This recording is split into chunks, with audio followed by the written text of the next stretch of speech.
վրա հիմնված օրենքը։ Ես ընտրում եմ երկրորդ տարբերակը, խնդրում եմ այսօր եւս կողմ քվեարկել։ Շնորհակալ եմ։ Եթե առաջին ընթերցման կողմ են քվեարկել, բնական է,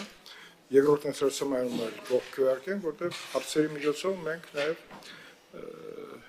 հասկացանք, որ կա մի ռեսուրս, որը որ կարող է ռեսուրս հանդիսանալ այսօրվա մեր զինված ուժերի համար, ֆինանսական ռեսուրսի մասին է, բայց հարցեր հիմնական զեկուցողին, պարոն Սարգսյան, ես հարց ունեմ, որտեղ դուք ասում եք, որ համաներումը ճիշտ չէր, բայց ես հարց եմ տալիս։ Երբ որ գումարի ոչ գումարի դիմաց մարդկանց տվել էին հնարավորություն, որպեսզի օգտվեն 11000-ից, ասում եք 1600-ը, չնայած ես կխնդրեմ, որպեսզի պարոն փոխնախարար, այդ թիվը մի հատ էլ ճշտեք, լիագումար նիստերի ժամանակ, եթե 1600 այդպես է, դա մտահոգիչ է, 1360։ Բայց ես գիտեմ 3000-ից մի քիչ ավել էր, բայց այդ թիվն էլ ճշտենք, վերջին հաշվով, պարոն Սարգսյան, ինչի չեկան այդ մարդիկ։ Փող չէինք ուզում, ասում ենք եկեք համաներվեք եւ դարձեք լիարժեք հնարավորություն ունեք ցեք մասնակցել մեր երկրի հետ կապված խնդիրների մասնակցությանը։ Ուսումնասիրել եք ինչի չեկան։ Շնորհակալ եմ հարցի համար։ Պարոն Քոչարյան, ես ուսումնասիրել եմ դաշտից սկսած 1995 թվականից, որ պայից որ ունենք վիճակագրություն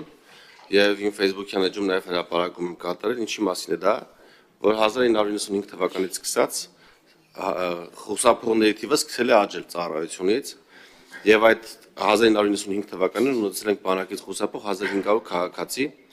թիվը աճել է մի քանի տարում եւ 9 տարի անց 2004 թվականին ունեցել ենք 12000-ից ավել հետախուզվողներ։ 2004 թվականից անցել է 22 տարի։ Այս 22 տարիների ընթացքում հետախուզվողների թիվը զգալիորեն չի պակասել։ Պակասել է 500-ով, ավելացել է 600-ով, պակասել է 700-ով, ավելացել է 400-ով։ Այժմ մենք ունենք 11000 հետախուզվողներ, այսինքն 2004 թվականից մինչ օրս պահպանվում է հետախուզվողների քանակը։ Նրանց մեջ եղել են մարդիկ, ովքեր օգտվել են նախորդ օրենքներից սահմանված կարգի խախտմամբ կամ օգտվել են համաներումից կամ քրեական գործերի ուղղակի կարճվել են վաղեմության հիմքով, ինչպես նշեցի 2500-ից ավելը վաղեմության հիմքով է կարճվել, այլ հիմքերով են քրեական գործերը կարճվել ոչ արդարացնող կամ արդարացնող հիմքերով։ Ինչու՞ չեն մեր քաղաքացիները գալիս։ Ես նաև հանել եմ թե տվյալները տարիքային, թե խուսափողները, պարոն Սարգսյան, խուսափողները ինչ տարիքային խմբում են գտնվում։ Մենք ունենք խուսափող քաղաքացի, ով 57 տարեկան է, այսինքն որ պայն ինքը ներկայանա բացի համալներումից, որ եղել է, ինքը վաղեմության հիմքով գործը կկարճվի։ Ունենք հազարավորները, ովքեր այս պահին մեր համար խնդրահարույց խումբը, ովքեր համաներման տակ չեն ընկել ու մինչև 37-ն են, դա մոտ 8000-ն է, որից 4000-ը չեն կարող այս օրենքից օգտվել, որտեղ 27 տարին դեռևս լրացած չէ։ Առաջիկա մենք պետք է փոփոխություններ անենք, որպեսզի նրանց էլ հնարավորություն տանք, այսինքն 26 տարեկանից դիպած չլինի սպասի, կարող մինչև 27 սպասել, 28-ից հետո չուզենա վերադառնա կամ հնարավորություն չունենա։ 4000-ը այդ խումբն են, կստա մինչև 27 տարեկաններն են եւ մոտ 2000-ը այն անձինքին, ովքեր այս օրենքից կօգտվեն, մոտ եւ 2000-ը այն անձինքին, ովքեր կարող են օգտվել նախորդ օրենքից, որը ընդունել են 24 թվականի փետրվարին։ Պետք է աշխատանքներ տանենք, ինձ սոցիալական էջերով շատ են գրում մեր քաղաքացիները, հաճախ նշում են, որ ունեն 2 երեխա կին եւ չունեն ֆինանսական միջոցներ, որպեսզի կարողանան 15 միլիոնը վճարեն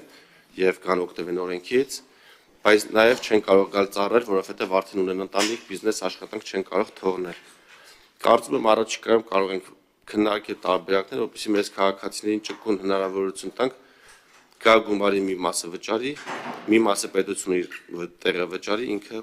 այդ գումարը աշխատանքի միջոցով փակի, բայց սա նաև կարող է խնդրահարույց լինել նրանց նկատմամբ, ովքեր գալիս եւ վճարում են այդ գումարը ամեն դեպքում։ Դուք գիտեք, որ 2 միլիարդից ավել գումար է արդեն մուտքագրվել պետական բյուջե, դա օգոստոսի դրությամբ։ Հիմա արդեն գումարը ավելի մեծ կլինի,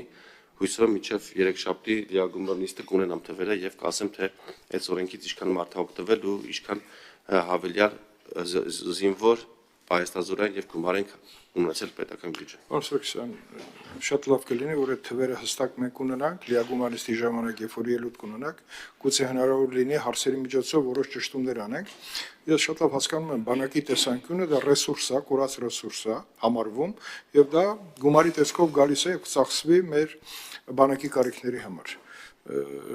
24 թվականին դուք նշեցիք, որ մենք ոնց որ թե պիլոտային ծրագիր ստացվեց, արվեց եւ 200 հոգի օգտվեցին։ Ձեր ելույթում լիագումար նիստի ժամանակ դուք ասեցիք, որ թիվ հնչեցրեցիք, որ եթե մենք սա ընդունենք, այս ամբողջացնենք տարիքային խմբի,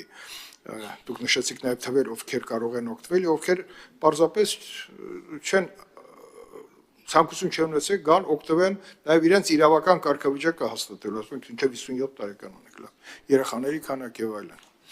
Ինչ է կարծում, քանի մարդ կօգտվի այս ընդունելուց հետո։ Դուք 1000 թիվ եք ասում, դա ռեալ է, ռեալ չի, այսինքն ինչքան օգտվեն, այնքան լավ, որտեղ տարբերակված մոտեցում էլ կա այս ամբողջի մեջ։ Գան 1 ամիս առեն, 6 ամիս առեն, այսինքն իրենք դառնում են մեր երկրի համար մոբիլիզացիոն ռեսուրս։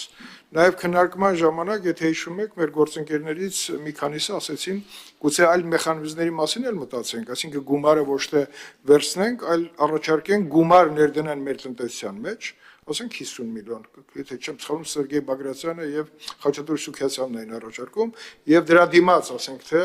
իրավական ինչ որ լուծումներ տանք նրանց այդ ծառայությունից խուսափելու խնդիրը լուծելու համար, բայց շատ կարևոր է ինչքան էլ տնտեսության մեջ գումար դնեն, նրանք պետքա մոբ ռեսուրս դառնալու համար վերադառնալուց պետքա թեկուզ 1 օր իրենք բանակի հետ ունենան առնչություն, հա, ծրագիր անցնեն, ասինքն, 1 ամիս կոնե, որը հնարավորություն կտա նախ դառնա այդ ռեսուրսը եւ երկրորդը ուղիղ կապված լինի մեր երկրի զարգացումների հետ, ինչը կարծում սա բնականաբար կընդունվի, ընդունվելուց հետո մենք կարանք հարստացնենք այս ամենը, մեջը դնելով բազմաթիվ այլ բնույթի առաջարկներ, որոնք մարդկանց գրավչությունը կմեծացնի գալու հետ կապված։ Որտեղ մենք հիմա իրանց ասում ենք, եկեք քրեական հետապնդումից ազատվեք, ես ասում եմ, փող չեն գուզե չեն եկել։